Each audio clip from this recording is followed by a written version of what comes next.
Au nom d'Allah, le tout miséricordieux, le très miséricordieux, louange à Allah seul, et que les éloges d'Allah et son salut soient sur le messager d'Allah, sur sa famille, ses compagnons et ses suiveurs avec bienfaisance, jusqu'au jour de rétribution. Ceci dit, je dis wa alaykum salam wa rahmatullahi wa barakatuh. Mon cher frère, tu m'as interrogé au sujet des événements douloureux qui se passent actuellement dans votre pays, le Mali, et en particulier à Bamako. Qu'Allah préserve tous les musulmans au Mali et ailleurs.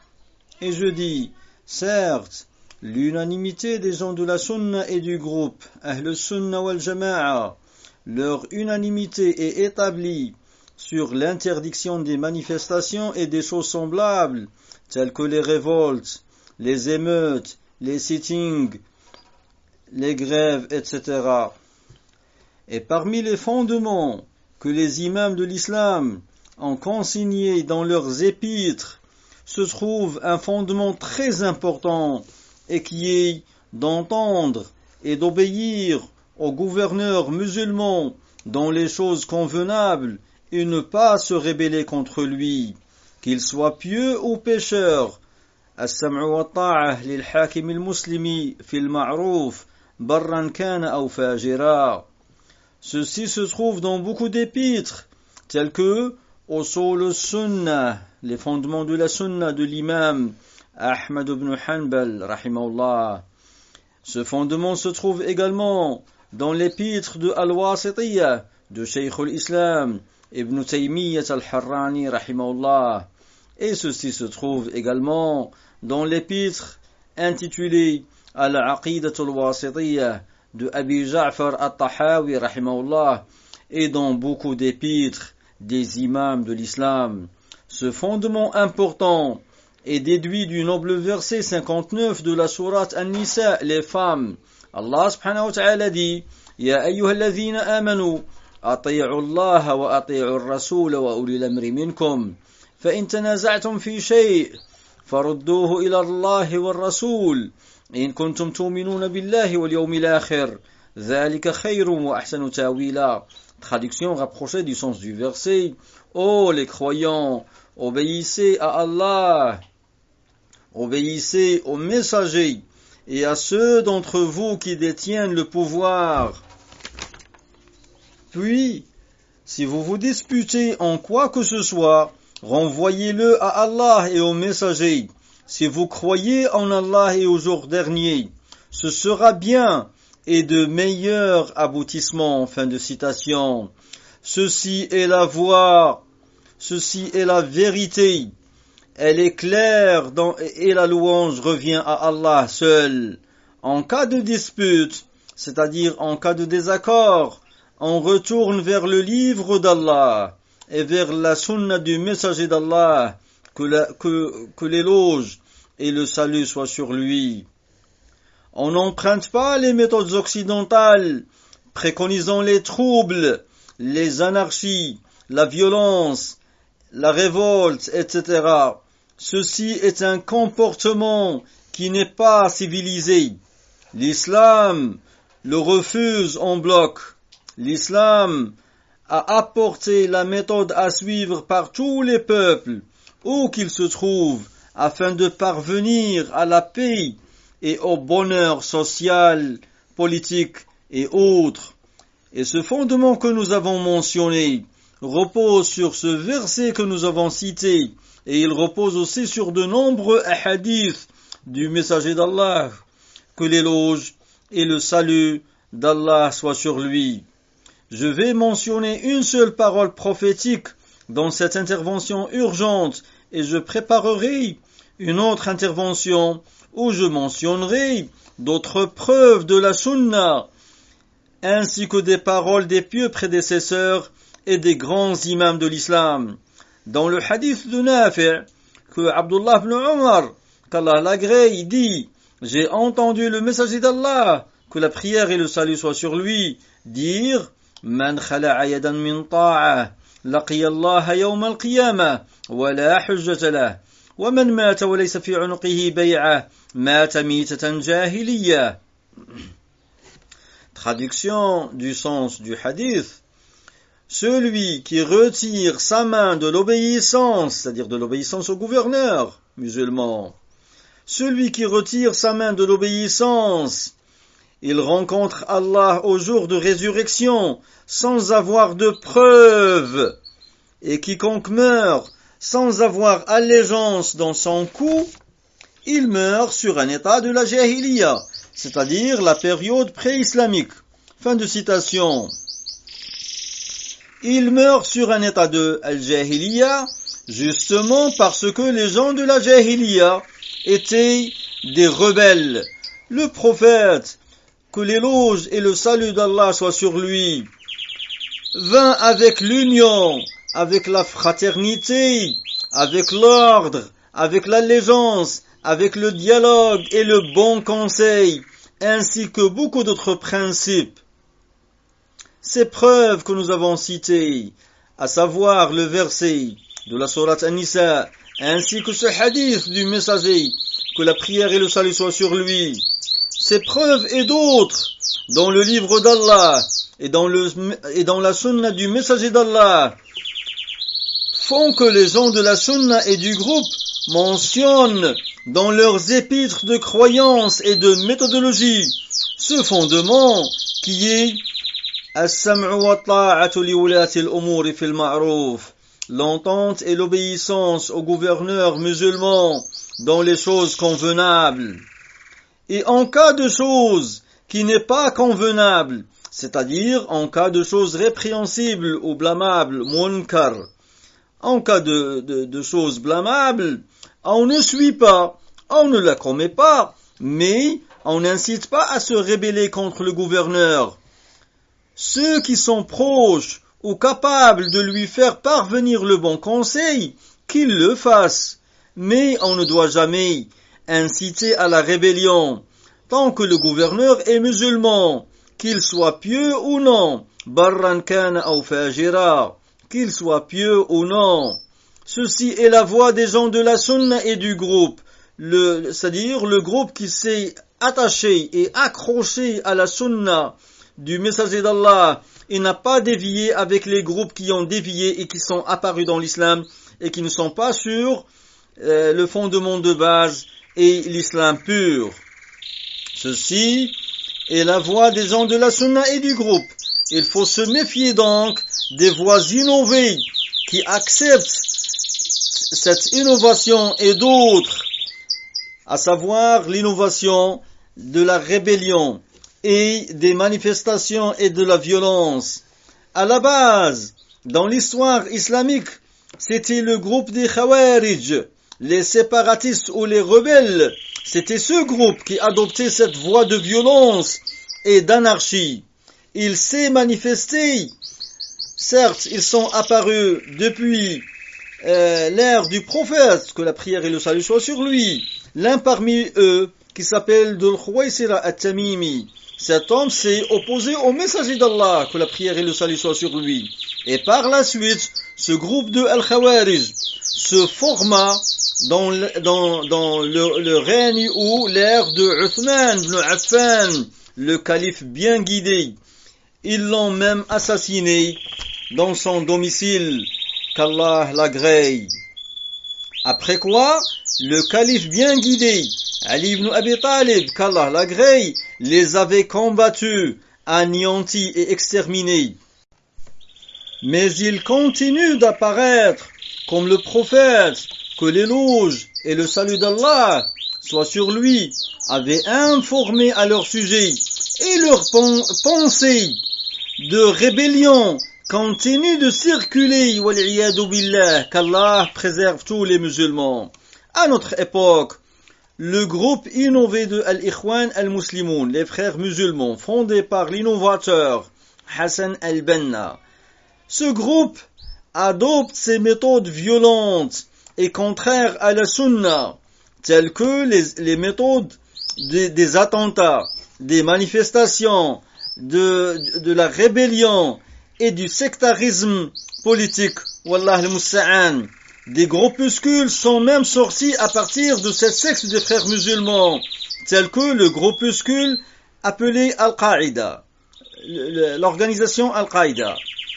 et le groupuscule appelé Daesh, et d'autres groupuscules terroristes sont sortis de ce groupe de base qui est les frères musulmans. Et ce groupe, il adopte ces méthodes que nous avons citées. Wallah al-Musta'an. Ces groupes sont eux-mêmes innovés et acceptent les innovations religieuses et les déviances.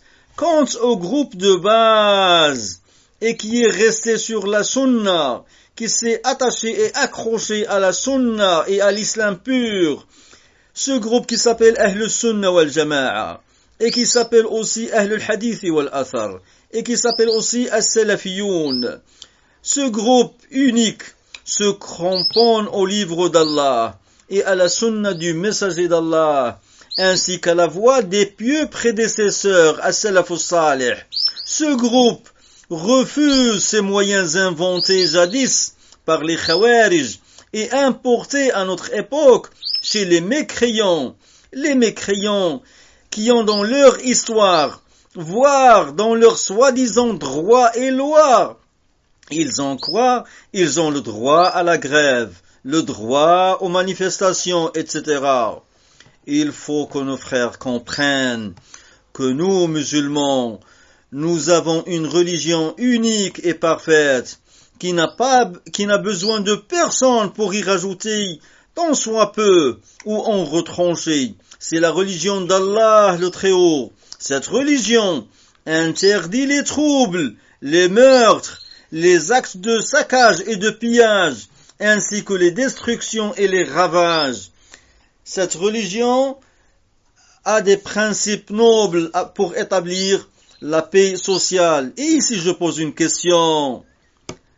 Est-ce qu'on corrige l'injustice et le tort qui se fait dans le domaine politique ou social, ainsi que l'injustice ou la corruption? Est-ce qu'on les corrige par ces méthodes violentes telles que les manifestations et les révoltes?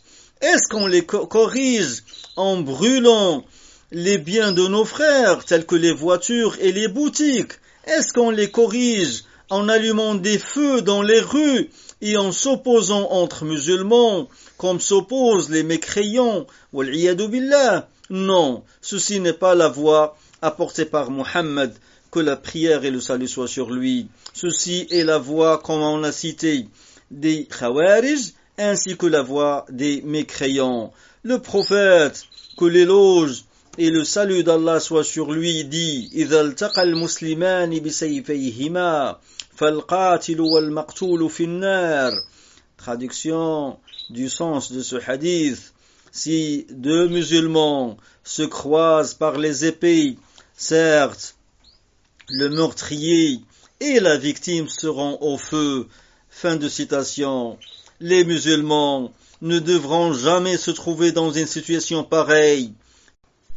Et les meneurs qui les incitent à ce genre d'actes, ou bien ils ignorent la sunna, ou bien ils suivent leur passion, ou bien ils ignorent complètement la voie de l'islam, c'est-à-dire la voie de l'islam pour établir la paix et le bonheur social. Et la voie de l'islam consiste à appeler à at-tawhid, au monothéisme, à l'unicité, et à propager l'appel du messager alayhi salatu wassalam, et de suivre la méthode que le prophète avait suivie afin de parvenir à une société, c'est-à-dire sur la voie de ce que lui il avait établi donc dans la Ummah. Donc j'ai dit que ces gens qui sont des meneurs, ou bien ils ignorent la sunna, ou bien ils suivent leur passion, malgré qu'ils connaissent l'interdiction de ces choses, à savoir les manifestations et la rébellion, et ils y appellent pour atteindre un objectif ou des objectifs mondains, tels que des postes, de l'argent, etc. Et certes, ce hadith que nous avons mentionné, c'est-à-dire qui débute par إِذَا الْتَقَى الْمُسْلِمَانِ بِسَيْفَيْهِمَا, si deux musulmans se croisent par les épées. Ce hadith suffit pour dévoiler le mensonge de ceux qui appellent à manifester et qui considèrent les victimes comme des martyrs. l'imam al-Bukhari, qu'Allah lui fasse miséricorde, avait consacré un chapitre dans son authentique et qu'il intitula Babun la yuqalu fulanun shahid, chapitre, on ne dit pas un tel est martyr, c'est-à-dire après qu'Allah et son messager ont désigné des gens comme étant des martyrs ou des véridiques ou des pieux, nous, simples musulmans, nous nous abstenons et nous disons simplement, nous espérons pour celui qui est sur la droiture et nous craignons pour celui qui a des manquements vis-à-vis d'obligations d'Allah subhanahu wa ta'ala. Mais nous n'allons pas jusqu'à considérer un tel comme étant martyr parce qu'on ne sait pas. On ne sait pas s'il a une bonne croyance et si son acte était conforme à la sunna et ainsi de suite. On ne sait pas. Bref, on ne dit pas un tel est martyr, mais on regrette qu'un musulman soit tué par un autre musulman, que ce soit dans ce camp ou dans l'autre, que ce soit dans le camp des manifestants ou dans le camp des agents de sécurité qui sont aussi des musulmans. Wallah al-musta'an. Et donc, comme j'ai dit, les musulmans ne devaient jamais arriver à un tel stade où ils s'affrontent dans les rues, wal'iyadu billah, comme font les gens qui n'ont pas de religion. Prenons maintenant ce que tu m'as cité, mon cher frère, dans la question, et que ces gens prétendent comme des preuves leurs autorisant d'appeler aux manifestations. Tu m'as cité le hadith Man ra'a minkum munkaran falyughayyirhu biyadihi fa in lam yastati' fa bilisanihi fa in lam yastati' fa biqalbihi wa dhalika ad'afu al-iman. Quiconque parmi vous voit une chose répréhensible, qu'il la change par sa main. S'il ne peut pas, qu'il fasse donc par sa langue. S'il ne peut pas, qu'il fasse alors par son cœur. Et ceci est le stade le plus faible de la foi. Fin de citation. Ceci est un hadith authentique.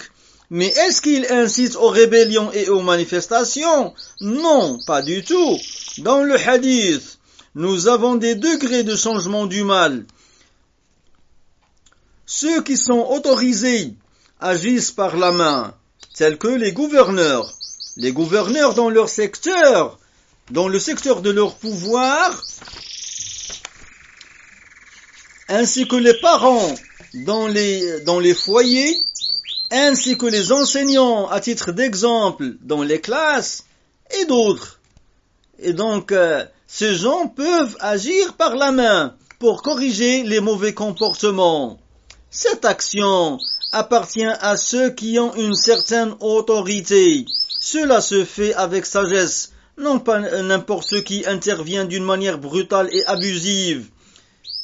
Je vous cite ici des paroles de deux grands savants, deux sommités de la science, commentant ce hadith qu'on a cité, Man ra'a minkum munkaran falyughayyirhu biyadihi. Quiconque parmi vous s'aperçoit d'une chose blâmable, qu'il la change par la main. Je vous cite la parole de l'imam al-Uthaymin, rahimahullah, ainsi qu'une parole de l'imam al-Fawzan, hafidahullah. L'imam al-Uthaymin, Mohammed bin Salih al-Uthaymin, qu'Allah lui fasse miséricorde, a dit en commentaire de ce hadith, le changement par la main ne peut se faire que de la part de celui qui détient une autorité, c'est-à-dire l'émir, al-amir, l'émir, le gouverneur, ou ses substituts, nouab, ses substituts qu'il a désignés pour agir à sa place, non pas par les individus particuliers, surtout à notre époque-ci, car l'un parmi nous peut penser que telle chose est répréhensible, munkar, tandis que ce n'est pas le cas. Il la change par la main, et il se produit donc des méfaits immenses. De ce fait, le changement par la main n'est pas possible. Maintenant, cela relève des gouverneurs. Concernant le changement par la langue, oui, il est possible. Change par la langue, conseille-le doucement et tranquillement. Tu lui clarifies les intérêts dans le délaissement de telles choses répréhensibles ainsi que les méfaits s'ils persistent sur cela. Quant à Cheikh Salih Al-Fawzan, qu'Allah le préserve, il a dit en commentaire de ce hadith, sa parole, que l'éloge venant d'Allah soit sur lui. Il dit, Cheikh Hafidahullah, en citant les fragments de ce hadith, qu'il la change par sa main. Ceci dépend des gens au pouvoir. Ceci dépend des gens au pouvoir. Et font partie d'eux les gens de la Hisba. J'explique, non c'est du traducteur, les gens de la Hisba sont les gens désignés pour les affaires communes, pour le contrôle des prix des produits et pour le contrôle des comportements en société. Fin de la note. Le Cheikh Hafidahullah continue, il dit, ces gens ont un pouvoir, ils interviennent par la main.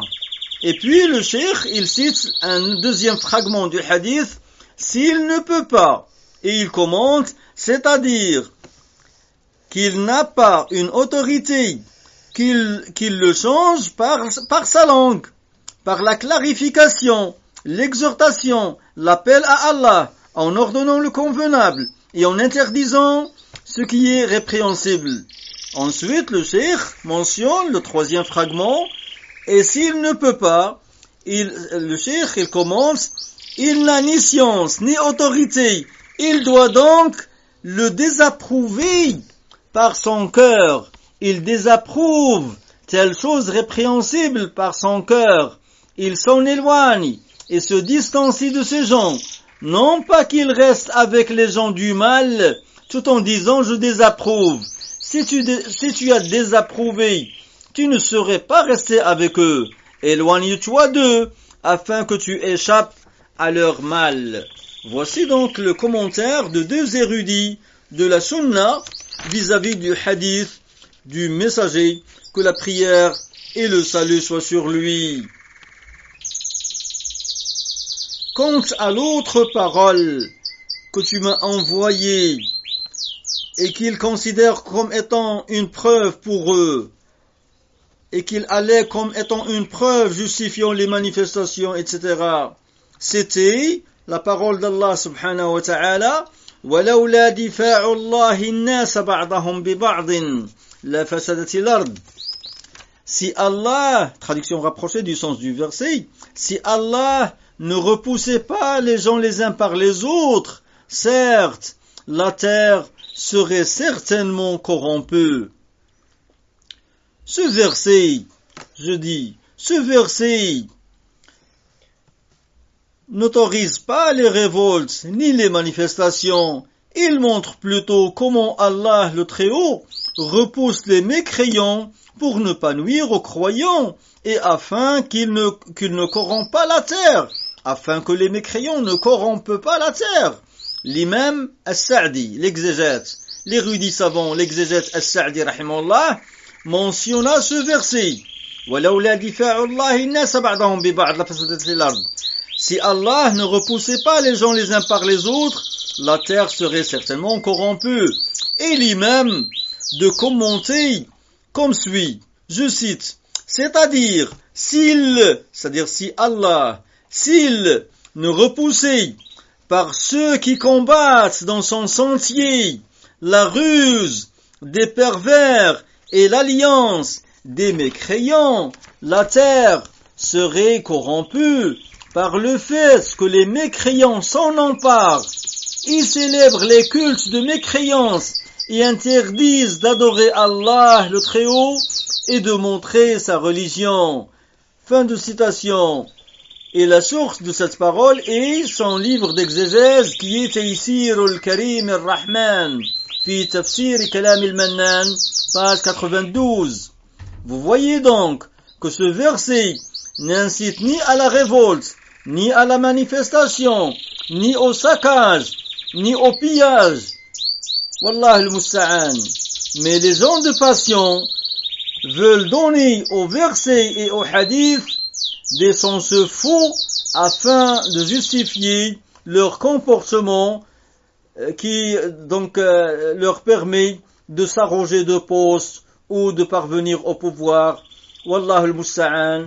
cette intervention aura une suite, bi'idnillahi ta'ala, c'est-à-dire une deuxième partie. Walhamdulillahi rabbil alamin, wa sallallahu ala nabiyyina Muhammad wa ala alihi wa sahbihi wa sallam.